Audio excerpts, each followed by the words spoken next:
காஞ்சிபுரம் கோர்ட்ல செப்டம்பர் 2025 அன்றைக்கு ஈவினிங் பாத்தீங்கன்னா திரு டிஎஸ்பி சங்கர் கணேஷ் அவர்கள் வெளியே வராரு. என்ன உத்தரவு கொடுக்கப்பட்டுச்சு அவருக்கு அப்படின்னு பார்த்தா, பிரின்சிபல் செஷன்ஸ் ஜட்ஜான திரு ப.யு. செம்மல் அவர்கள் அவரை ரிமாண்ட் பண்ணியிருக்காரு 27 செப்டம்பர் வரைக்கும். இப்போ திரு சங்கர் கணேஷ் டிஎஸ்பி அவர்கள் வெளியே வராரு. வெளியே யூனிஃபார்ம் போட்டிருக்காரு. அவருடைய வண்டியில ஏறுறதுக்காக போறாரு.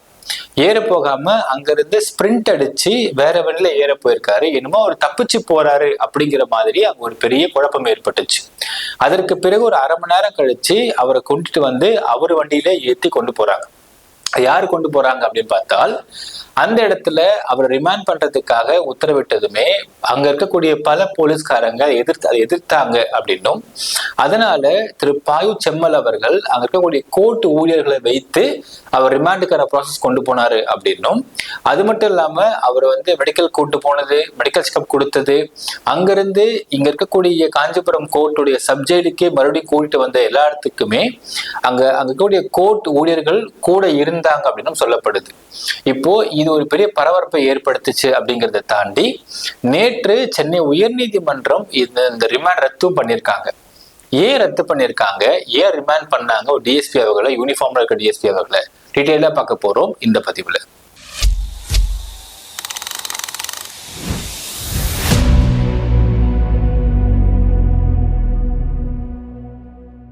செப்டம்பர் 8, 2025 காலையில திரு டிஎஸ்பி சங்கர் கணேஷ் அவர்கள் காஞ்சிபுரம் டிஎஸ்பி அவர் கோர்ட்டுக்கு வராரு. ஒரு வழக்கு, அந்த வழக்குக்காக அவர்கிட்ட ஒரு ஸ்டேட்டஸ் கோ கேட்கறாங்க. அதை கொண்டு கொடுக்கறாரு. பட் அதுல எந்தவித ஒரு ரிப்போர்ட்டும் இல்லை அப்படிங்கறது பார்க்க முடிகின்றது. கோர்ட்டுக்கு கொண்டு வராரு. கொண்டு வந்தவனே இவர் அட்டென்ட் பண்ற கோர்ட்டு பிரின்சிபல் செஷன்ஸ் ஜட்ஜான திரு ப.யு. செம்மல் அவர்களுக்கு அட்டென்ட் பண்றாரு. அங்க இவர் கேட்கறாங்க ஒரு கேள்வி. ஸ்டேட்டஸ் ரிப்போர்ட் விட்ட இல்லைன்றதுனால இவர் காலையில உள்ள உட்கார சொல்றாரு ஜட்ஜு. உட்கார்ந்தவனே காலில ஃபுல்லா உட்கார்ந்துருக்காரு. லஞ்சுக்கு போயிட்டு திரும்ப வர சொல்றாரு. திரும்ப போயிட்டு வராரு டிஎஸ்பி அவர்கள். ஃபுல்லா ஈவினிங் உட்கார்ந்துருக்காரு. சாயங்காலத்துல நீங்க உங்க கடமை ஒழுங்கா செய்யல அப்படின்ற ஒரு குற்றச்சாட்டின் அடிப்படையில நான் உங்களை ரிமாண்ட் பண்றேன் அப்படின்னு ரிமாண்ட் கொடுக்கிறாரு ஜட்ஜ் அவர்கள். இப்ப இந்த ரிமாண்டுக்கு பின்னாடி இருக்கக்கூடிய பெரிய சதி என்ன, ஏன் ரிமாண்ட் பண்ண அவர் முற்பட்டாரு அப்படிங்கிறத ஃபர்ஸ்ட் பார்க்கணும் அவர்கள். அதாவது இதுல பாத்தீங்கன்னா மக்களே, இந்த பிரச்சனை ஆரம்பிக்கிறது எங்க இருந்து அப்படின்னு பார்க்கும் பொழுது, இதுல திரு ப.யு. செம்மல் அவர்களுடைய ஃபார்மர் பிஎஸ்ஓவான திரு லோகேஸ்வரன் அப்படிங்கிற ஒருத்தர். திரு லோகேஷன் அவர்கள் ஃபார்மர் பிஎஸ்ஓவா இருக்காரு, பர்சனல் செக்யூரிட்டி ஆபீஸரா இருக்காரு. அவருக்கும் இவருக்கும் என்ன ஒரு தகராறு அப்படிங்கிறது தெரியல. ஆனால் செம்மல் அவர்களை பொறுத்தளவுக்கு அவரை பத்தின கம்ப்ளைண்ட்ஸ் எல்லாத்தையுமே மறைமுகமா திரு லோகேஸ்வரன் தான் மத்த இடம் அமைச்சுக்கிட்டு இருக்காரு அப்படிங்கிற ஒரு சஸ்பெக்ட் இருந்திருக்கு. அதற்கு பிறகு அவரை மாத்திடுறாரு. எஸ்பி கிட்ட சொல்லி எஸ்பி கிட்ட கான்வர்சேஷன்ஸ் போயிட்டு அதுக்கப்புறம் அவர் மாத்தி விட்டாரு அப்படிங்கிறது வேற கதை. ஆனால் இந்த பிரச்சனை ஆரம்பிச்சது அங்க இருந்து அப்படின்னு சொல்லப்படுது. எங்கன்னு பாத்தீங்கன்னா, திரு லோகேஷன் அவர்களுக்கு அவங்களுடைய மாமனார் ஒருத்தர் இருக்காரு. அவரு பேரு திரு சிவகுமார். அவருக்கு வாலாஜாபாத்ல ஒரு பேக்கரி இருக்கு. அந்த பேக்கரியில முருகன் அப்படிங்கிற ஒருத்தவர் ஒரு கேக்கு துண்டு வாங்கி சாப்பிட்டு இருக்காரு. அது ஏதோ கெட்டு போன கேக்கு மாதிரி தெரிஞ்சிருக்கு. அவர் வாங்கிட்டு போயிட்டு திரும்ப ஆளை கூட்டு வந்தாரா, இல்ல வாங்கி சாப்பிடும் பொழுதே பிரச்சனை நடந்துச்சா அப்படிங்கிற கேஸ் ஃபேக்ட்ஸ் கிடைக்கல மக்களே. ஆனால் அவரு அந்த கேக்கு வாங்கி சாப்பிட்டு முடிச்சுட்டு அதுக்கப்புறம் ஒரு கூட்டத்தை கூட்டிட்டு வந்தாரு அப்படின்னு சொல்றாங்க. கேக் விசாரிக்கும் பொழுது கூட்டத்தை கூப்பிட்டு சிவகுமார் அப்படிங்கிற அவங்க மாமனாட்ட ஏதோ பிரச்சனை பண்ணிருக்காரு. என்னன்னா கேக் நல்லா இல்ல, கெட்டு போச்சுன்னு பேசி இருந்திருக்காரு. அப்ப இவரு கேக் நல்லான்னு சொல்லிட்டு நீங்க இவ்வளவு தூரம் சாப்பிட்டுட்டீங்களே, ஒரு ரவுண்டு தான் மிச்சம் வச்சிருக்கீங்கன்ற ஏதோ கேட்டிருக்காரு போல இருக்கு. இங்க ஒரு பெரிய வாக்குவாதம் ஏற்பட்டு அது வாய்த்தகராகமாக இருக்கு. அதுக்கு பிறகு மாத்தி சண்டை போட்டு அடிச்சுக்கிட்டாங்க அப்படின்ற ஒரு தகவலும் சொல்லப்படுது. ரெண்டு பேருமே கம்ப்ளைண்ட் கொடுத்திருக்கிறாங்க, ஒருத்தர் மாத்தி ஒருத்தர் மேல. ரெண்டுத்துக்குமே சிஎஸ்ஆர் போடப்பட்டிருக்கு, எஃப்ஐஆர் போடப்படலை. இப்ப இந்த வழக்க சுவமோட்டை எடுக்கிறாரு நீதிபதி அவர்கள். ஏன்னா இவரு தான் எஸ்சி/எஸ்டி கேஸ் பாத்துக்கிறார். சுவமோட்டை எடுத்து இந்த வழக்குல ஏன் எஃப்ஐஆர் போடல அப்படின்னு வாலாஜாவுடைய SHO கூப்பிட்டு கேட்கிறாரு. அப்ப அவர் சொல்றாரு, விசாரிச்சுட்டு இருக்கோம் ஐயா அப்படிங்கிறார். இப்போ செக்ஷன் 18A of A அப்படி SC/ST ஆக்ட்ல நீங்க விசாரிச்சுட்டு எஃப்ஐஆர் போடணும் அவசியமே இல்லை, நீங்க ஃபர்ஸ்ட் எஃப்ஐஆர் பதிவு பண்ணிருப்போம்ல அப்படின்னு கேட்கிறாரு. இப்ப அவரு சொல்றாரு, இல்ல கம்ப்ளைண்ட் கொடுத்தவரு இந்த ஆக்டிங் கீழே கொடுக்கல, ஸோ அதனால அந்த அடிப்படையில் நாங்கள் அந்த கேஸை விசாரிக்காம நான் எஃப்ஐஆர் போட முடியாது நான் பார்த்துட்டு இருக்கோம் சொன்ன உடனே இல்லை வேர்பலா ஓரல் இன்ஸ்ட்ரக்ஷன்ஸா ஃபர்ஸ்ட் எஃப்ஐஆர் பதிவு பண்ணணும்னு சொல்லியிருந்திருக்காரு. சரின்னு சொல்லிட்டு அந்த நீதிபதி சொல்லிட்டாருன்னு சொல்லிட்டு ஒரு எஃப்ஐஆர் பதிவு பண்ணிட்டார். பதிவு பண்ணிட்டு அடுத்து இந்த வழக்கு 20ஆம் தேதிக்கு ஒத்தி வைக்கப்பட்டிருக்கு, ஆகஸ்ட் 20. இது நடந்தது ஜூலை 15 மக்களே. ஆகஸ்ட் 20க்கு ஒத்தி வைக்கப்பட்டிருக்கு வழக்கு. ஆகஸ்ட் 20க்கு மறுபடியும் வந்தப்போ அவர்கிட்ட கேட்டிருக்கிறாங்க என்ன பண்ணீங்கன்னு. இந்த கேஸ்ல ஒண்ணுமே இல்லை, எஃப்ஐஆர் போட்டோம், ஒன்னும் நடவடிக்கை எடுக்காம இருக்காருன்னு தெரிஞ்சவொடனே அப்புறம் திருப்பி கேட்டிருக்காரு. எஸ்பியை கூப்பிட்டுருக்காரு. எஸ்பி திரு கே சண்முகம் அவங்கள்ட்ட கூப்பிட்டு இந்த வழக்கை, ஏன்னா ஜென்ரலாகவே ஒரு SC ST act PCR act போட்டா அதை விசாரிக்க வேண்டிய ஐஓ ஷுட் பி டிஎஸ்பி கேட்டா இருக்கணும்னு சொல்லிட்டு சட்டம் இருக்கின்றது. ஸோ டிஎஸ்பிக்கு மாத்தி விட சொல்றாரு. ஸோ டிஎஸ்பிக்கு மாத்தி விட்ட உடனே டிஎஸ்பி சங்க கணேஷ் அவர்கள் உள்ள வர்றாரு. இந்த கேஸ்க்குள்ள வந்ததுமே இந்த வழக்கை நீங்க விசாரிச்சு எனக்கு ஸ்டேட்டஸ் போட்டாங்கன்னு சொல்லிட்டு அந்த வழக்கை அவட்ட மாத்தி விடுறாங்க. மாத்தி விட்டுட்டு செப்டம்பர் 4 இவர் இன்னொரு உத்தரவு என்ன போறாரு. அதுவும் சுவமுட்ட உத்தரவுன்னு சொல்லப்படுது. என்னன்னா இங்க இந்த கேஸ்ல எஃப்ஐஆர்ல சம்பந்தப்பட்ட அந்த அக்யூஸ்ட் எல்லாம் கம்ப்ளைனன்ட்டுக்கு ஏதாவது அச்சுறுத்தல் ஏற்படுத்துவாங்க அப்படிங்கிற விதத்துல இவங்க மேல எக்ஸ்டெமெண்ட் ஆர்டர் போட்டுறாரு.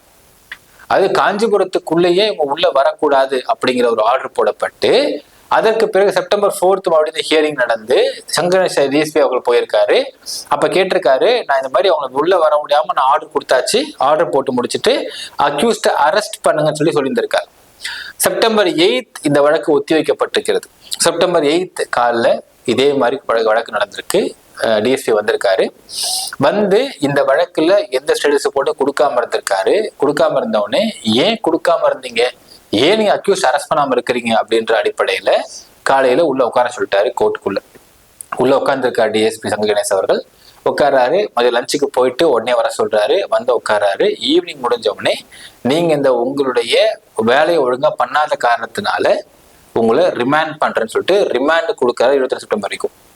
ஸோ செப்டம்பர் 22 ரிமாண்ட் கொடுத்து முடிச்சு உத்தரவு பிறப்பிச்ச உடனே இவரு டிஎஸ்பி அவர்கள் இங்கிருந்து கிளம்பி அவர் வண்டிக்கு போகாம அங்கிருந்து ஒரு ஓட்டம் ஓடி இருக்கார். ஓடின உடனே பின்னாடியே ஒரு கூட்டம் ஓடி இருக்கு. அதுல சில போலீஸும் இருந்திருக்கிறாங்கன்னு தகவல். ஆனால் கூட கோர்ட்டோடைய எம்ப்ளாயிஸும் கூட இருந்தாங்கன்ற ஒரு தகவலும் சொல்லப்படுது. சோ அவரு எங்க தப்பிச்சு ஓடுறாரோ அப்படிங்கிற எண்ணத்துல அங்க ஒரு பெரிய ஒரு டிராமா ஏற்பட்டிருக்கு. ஆனா அவர் தப்பிச்சு போகல, அவர் வேற வண்டியில போய் ஏற போயிருக்காரு. அவர் திருப்பி ஒரு அரை மணி நேரம் கழிச்சு இந்த போலீஸ் வெஹிக்கல்லையே கூட்டு போறாங்க மெடிக்கல் செக்அப்க்கு. மெடிக்கல் செக்அப் கூட்டு போய் மெடிக்கல் செக்அப் முடிஞ்ச உடனே அவரை அங்க உள்ள சப்ஜெக்ட்ல ரிமாண்ட் பண்ணிடுறாங்க மக்களை. இந்த உடனடியா அவர் என்ன பண்றாருன்னா இவர் கொடுத்த இந்த ஆர்டருக்கு ஸ்டே ஆர்டர் போடுறாரு. அந்த ஸ்டே ஆர்டர் நேற்று சென்னை உயர்நீதிமன்றத்துல என் சதீஷ்குமார் ஜி அவங்க பெஞ்ச்ல வருது. அப்போ என்ன சொல்லப்பட்டுச்சுன்னா இந்த கதையை மொத்தமா அவங்க நரேட் பண்றாங்க நீதிபதி முன்னாடி. அதை கேட்டோடனே நீதிபதி ஷாக் ஆகிறார். என்ன சொல்றாருன்னா இதுல இங்க செம்மல் நீதிபதி அவர்கள் இந்த விஷயத்த பண்ணிருக்க கூடும் அப்படின்னு தெரியுது.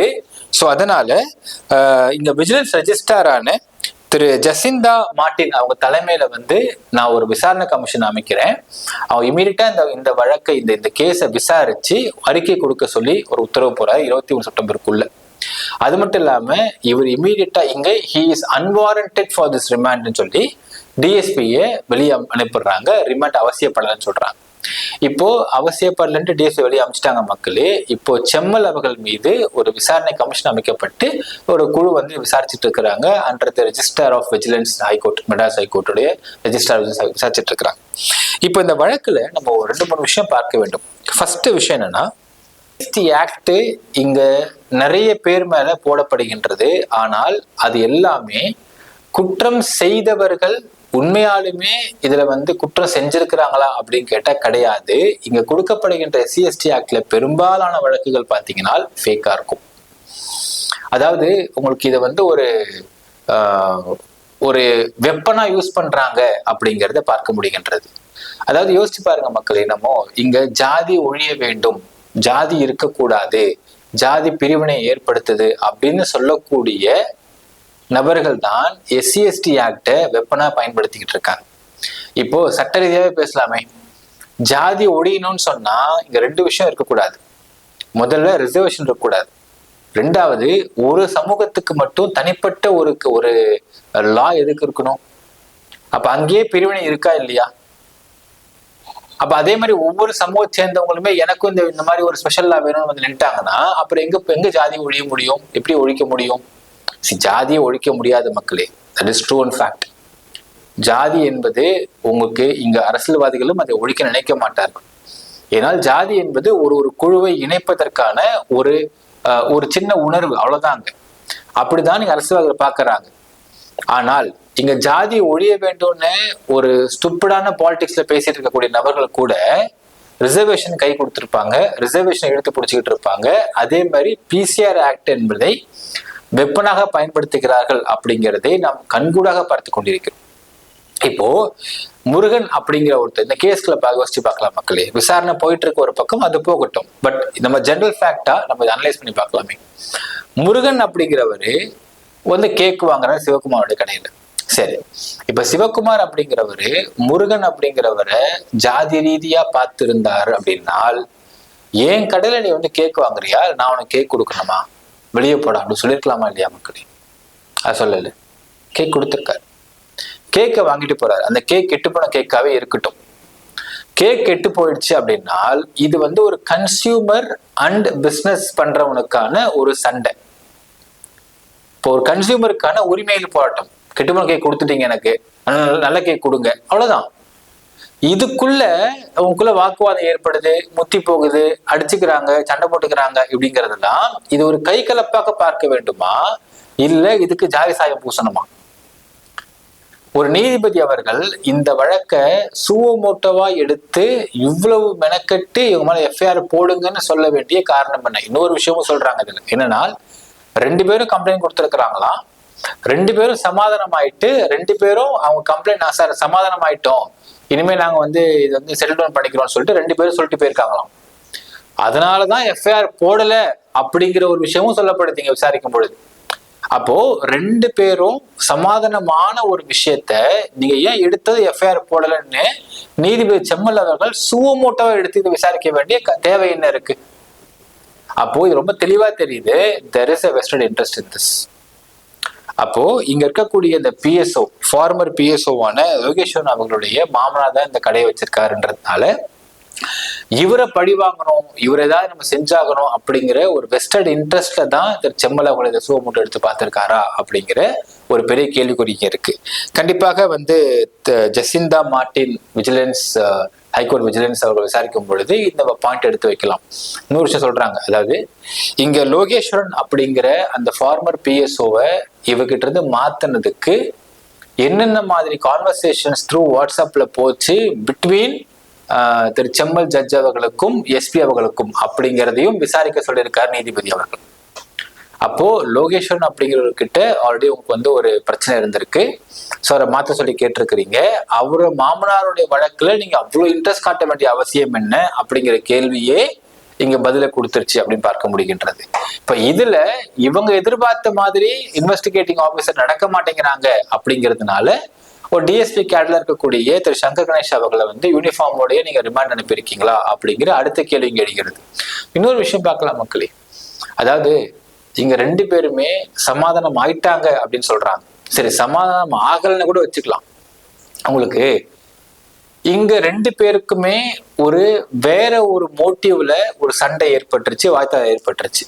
இந்த இடத்துல SC/ST ஆக்டை கொண்டு வந்து திணிக்க வேண்டிய காரணம் என்ன? அதாவது SC/ST ஆக்ட்ல என்ன சொல்றாங்கன்னா, இவர் இந்த சமூகத்தை சேர்ந்தவர் அப்படின்றது தெரிஞ்சே நீங்க ஒரு மோட்டிவோட அவரை நீங்க திட்டுறீங்க, ஒரு மோட்டிவோட அவர் நீங்க அடிக்கிறீங்க அப்படின்னா மட்டும்தான் SC/ST ஆக்ட் வந்து அங்க மேலோட் ஆகும்னு சொல்றாங்க. ஆனா இங்க தமிழ்நாட்டை பொறுத்த அளவுக்கு பாத்தீங்கன்னா ஒருவர் அந்த சமூகத்துல SC/ST சமூகத்தை பிறந்துட்டாலே அதை வெப்பனா பயன்படுத்தி, நான் இன்னும் சொல்றேன் மக்களே, இது நிறைய நம்ம கேசஸ் நம்ம பேசியிருப்போம், திருப்பி நாங்க ரிப்பீட் பண்ண விரும்புறேன் இந்த இடத்துல. இது நான் வந்து ஒருவர் நம்ம கிட்ட போன் பண்ணி குமரி அழுத ஒரு வழக்கை நான் உங்ககிட்ட சொல்றேன். ஹைவேஸ்ல போயிட்டு இருக்காங்க, அங்க ஒரு கார் நின்று இருக்கு. அந்த கார் வந்து விசிகா கட்சியை சேர்ந்த ஒரு கார்.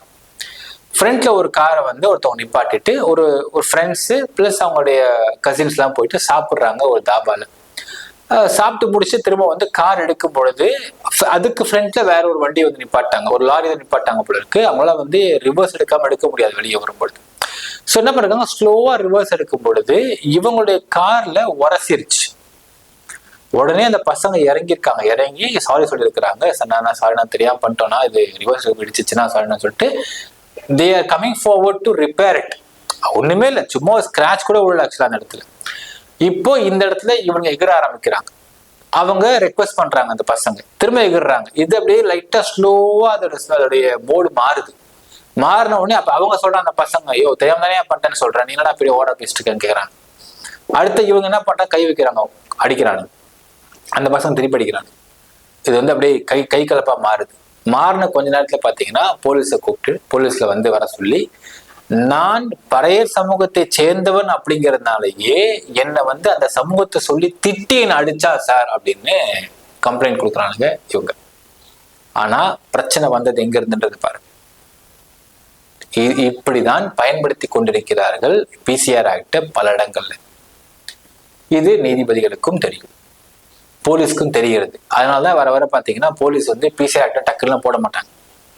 விசாரிச்சு என்ன ஏதுன்றதை பார்த்து அதுல உண்மை பிரைமா ஃபேசி இருந்தா மட்டும்தான் அந்த அந்த செக்ஷன்ல எஃப்ஐஆர் பதிவு பண்றாங்க. உண்மையை காவல்துறை பாராட்ட வேண்டும். ஏனால் இதை வந்து தப்பா பயன்படுத்துறாங்க அப்படிங்கிறது தெளிவா தெரியுது. இன்னொரு எக்ஸாம்பிள் சொல்ற மக்களே, இளவரசன் திவ்யா வழக்கு. இங்க தமிழ்நாட்டுல பல பேர் பாத்தீங்கன்னா இளவரசன் வந்து கொலை பண்ணப்பட்டு விட்டார், அவரை வந்து ஆணவ கொலை பண்ணிட்டாங்க அப்படின்னு ஏகப்பட்ட பேர் பேசிட்டு இருக்காங்க. But that is completely a perfect suicide. அது யாரும் இளவரசனை கொல்லலாம் பண்ணல. இளவரசன் சின்ன பையன், திவ்யா 1 வயசோ 1.5 வயசோ பெரிய பொண்ணு ஆக்சுவலா. ஸோ இவங்க 2 பேரும், திவ்யா வேற சமூகம், இளவரசன் எஸ்சி சமூகத்தை சேர்ந்த பையன். இவங்க 2 பேருக்கு தனியா வந்துடுறாங்க. வந்ததுக்கு அப்புறம் திவ்யாவுடைய அப்பா போயிட்டு ஸ்டேஷன்ல கம்ப்ளைண்ட் கொடுக்குறாரு இந்த பையன் மேல. ஆக்சுவலா யோசிச்சு பாருங்களேன், 21 வயசுக்கு கம்மியான அந்த பையனுக்கு வந்து 18 சம்திங் தான், அவ்வளவுதான். நாட் ஈவன் அந்த அந்த ஏஜ் தான் இருக்கு அந்த இளவரசனுக்கு. அந்த வயசுல அவன் போய் திருமணம் பண்ணிக்கிறான் திவ்யா. அப்போ இவங்க போய் அவங்க கம்ப்ளைண்ட் பண்றாங்க திவ்யாவோட அப்பா போயிட்டு. அப்போ அங்க இருக்கக்கூடிய ஒரு போலீஸ் இன்ஸ்பெக்டர், அவர் வந்து தலித் சமூகம் சேர்ந்தவரா, அவர் சொல்லியிருக்காரு, நீ உன் பொண்ணு ஒழுங்கா வளர்க்க முடியல, இங்க வந்து கம்ப்ளைண்ட் பண்றியா பையன் மேல, உன் பொண்ணுக்கு டேஷ் அதை சொல்லி, அதனால வந்து அவனோட சின்ன பொண்ணு பையனை தூக்கி ஓடி போயிட்டா, நீங்க வந்து உன் பொண்ணை ஒழுங்கா வளர்க்க பிள்ளைங்க கம்ப்ளைண்ட் பண்றியான்னு சொல்லிட்டு ஒரு மாதிரி வாடா போடான்னு அசிங்கமா திட்டி அமைச்சிருக்காரு. கேஸும் எடுத்துக்கல, அதுவும் பண்ணவே இல்லை. ஸோ ஹி வாஸ் சப்போர்ட்டிங் இளவரசன் சமயத்தில். ஸோ இவரு இப்படி ஒரு அவமானத்தை நம்ம ஃபேஸ் பண்ண பொண்ணு கொடுத்துறாருன்னு சொல்லிட்டு மனக்குமரில் வந்து இறந்து போயிடுறாரு, தற்கொலை பண்ணி இறந்து போயிடுறாரு அவங்க அப்பா. அதை பார்க்கறதுக்கு தான் திவ்யா அந்த பொண்ணு வராங்க. வந்ததுக்கு அப்புறம் அவங்க மனசு மாறுறாங்க. இந்த மீன்வயல் இந்த பையன் இவன் இந்த சிச்சுவேஷன்ஸ் ஹேண்டில் பண்ண முடியாம அவனுடைய அதாவது கரெக்டா அவன் தற்கொலை பண்ணிக்கிறதுக்கு ஒரு 1/2 மணி நேரத்துக்கு முன்னாடி அவன் ஃப்ரெண்ட்ஸ்லாம் கால் பண்றான். அவன் ஃப்ரெண்ட்ஸ்ல 6 ஃப்ரெண்ட்ஸ்ல நினைக்கிறேன், மொத்தம் 4 ஃப்ரெண்ட்ஸ் இதே மாதிரி மேரேஜ் பண்ணிட்டு போன பசங்க. அவங்கெல்லாம் கால் பண்ணி, எல்லாம் முடியல மச்சான், நான் ரொம்ப ஸ்ட்ரெஸ்ஸா இருக்கு, அதான் இருக்கு, இதாக தற்கொலை பண்ணிக்க போறேன்னு சொல்லிட்டு அவங்க ரிலேட்டர்ல தற்கொலை பண்ணி இறந்து போயிட்டான். ஸோ ரயில்வே தற்கொலை பண்ணி இறந்து போன ஒருத்தவனை தூக்கிட்டு போட்டு இங்க வந்து இவங்க எல்லாம் என்ன பண்ணிட்டாங்கன்னா நீட்டா வந்து அது ஆணவ கொலை மாத்துறாங்க. மாத்தி இன்ஃபேக்ட் அது போலீஸ் ரெக்கார்ட்ஸ்லயோ இல்ல அது சார்ஜ் ஷீட்லயோ அது ஆணவ கொலை கிடையாது மக்களே, அது தற்கொலை என்று தெளிவாக இருக்கின்றது. ஆனால் இவர்கள் வெளியே அந்த மாதிரி ஒரு பிம்பத்தை கிரியேட் பண்ணி அதை அரசியல் ஆக்கி அது மூலியமா ஒரு சில இடங்கள்ல பினான்சியல் நீட்ஸ் அவங்க பூர்த்தி பண்ணிக்கிறாங்க அப்படிங்கிறதையும் நீங்க பார்த்திருப்பீர்கள். இங்க இந்த SC ST ஆக்ட் அப்படிங்கிறதை இங்க வெப்பனா பயன்படுத்திக்கிட்டு இருக்கிறாங்க அப்படிங்கிறதை பார்க்க முடிகின்றது. ஸோ அதனால காவல்துறை பார்த்தீங்கன்னா யாராவது இன்ஃபேக்ட் இந்த இடத்துல இந்த கம்ப்ளைண்ட் கொடுத்த அந்த நபர், அந்த முருகன்ற நபரு SC ST ஆக்ட் போடுங்கன்னா சொல்லவும் இல்லையா, அதையும் சொல்றாங்க. பட் நீதிபதி செம்மல் அவர்கள் சுவமோட்டோவா SC ST போட சொல்லியிருக்காரு அப்படின்னால் இப்ப வெஸ்டட் இன்ட்ரெஸ்ட் இல்லாம இருந்திருக்குதா அப்படிங்கிறதை இங்க பார்க்க வேண்டும். இப்போ நீதிபதி அவர்களுக்கும் SP அவர்களுக்குமான வாட்ஸ்அப் உரையாடல்கள், எதற்காக இந்த ஃபார்மர் பிஎஸ்ஓ லோகேஷன் PSO மாத்தினாங்க அப்படிங்கிறது, இதெல்லாம் வைத்து இந்த ரிப்போர்ட் சப்மிட் பண்ணும் பொழுது கண்டிப்பா இந்த வெஸ்டட் இன்ட்ரெஸ்ட் இருக்குது இல்லை அப்படிங்கிறது உறுதியாக கூடும் மக்களே. பட் ஒரு விஷயம் நீங்க பார்க்க வேண்டும், ஒரு DSP கேர்ல இருக்கக்கூடிய நபர் அவரை வந்து ரிமாண்ட் பண்ணியிருக்கிறாங்க. இந்த இடத்துல ஒரு பதவி, அந்த பதவியை துஷ்பிரயோகம் பண்ணியிருக்கிறது யார்? அதாவது டிஎஸ்பி திரு சங்கர் கணேஷ் அவர்கள் அவர் பதவியை ஒழுங்கா வேலை பார்க்காம இருந்துட்டாரா, இல்ல திரு பாயு செம்மல் அவர்கள், நீதிபதி அவர்கள் அவர் பதவியை தப்பா பயன்படுத்திட்டாரா அப்படிங்கிறது கூடிய விரைவில் ஜசிந்தா மார்டின் அவர்களுடைய ரிப்போர்ட்ல வெளியாகக்கூடும் மக்களே. அப்படி சப்போஸ் இங்க பாயு செம்மல் அவர்கள் அவர் பதவியை தப்பா பயன்படுத்திட்டாரு அப்படின்னால் என்ன நடவடிக்கை எடுக்கப்படும் அப்படிங்கிறத பொறுத்திருந்து பார்க்கலாம். இப்ப இன்னொரு ஆங்கிள் யோசிக்கலாம் மக்களே. இப்போ சப்போஸ் இது நம்ம வந்து செம்மல் அவர்களுடைய ஆங்கிளே பேசுவோமே, நீதிபதி செம்மல் அவர்கள் ஏன்பா நான் இத்தனை டைம் சொல்றேன், ரிப்பீட்டடா சொல்றேன், நீங்க ஏன் வந்து அரெஸ்ட் பண்ண மாட்டேங்கிறீங்க அப்படின்னா, அழகா அவர் என்ன பண்ணிக்கலாம்னா வந்து சிஜிஎம்க்கு லெட்டர் போட்டிருக்கலாம். லெட்டர் போட்டிருந்தா சஸ்பெண்ட் பண்ணிருப்பாங்க. சஸ்பென்ஷனுக்கு அப்புறம் விசாரணைக்கு உட்படுத்திருக்கலாம். ஏன் நீங்க ஆக்ஷன் எடுக்காம இருக்கீங்க உட்படுத்திருக்கலாம். ஐஓ மாத்தோடு சொல்லியிருக்கலாம், இப்படி பண்ணிருக்கலாம். பட் ரிமாண்ட் அப்படிங்கிறது ஏன் பெரிய கேள்வியாக இருக்கின்றது. மக்கள் நினைக்கின்றது கமெண்ட்ல மென்ஷன் பண்ணுங்க. நன்றி, வணக்கம்.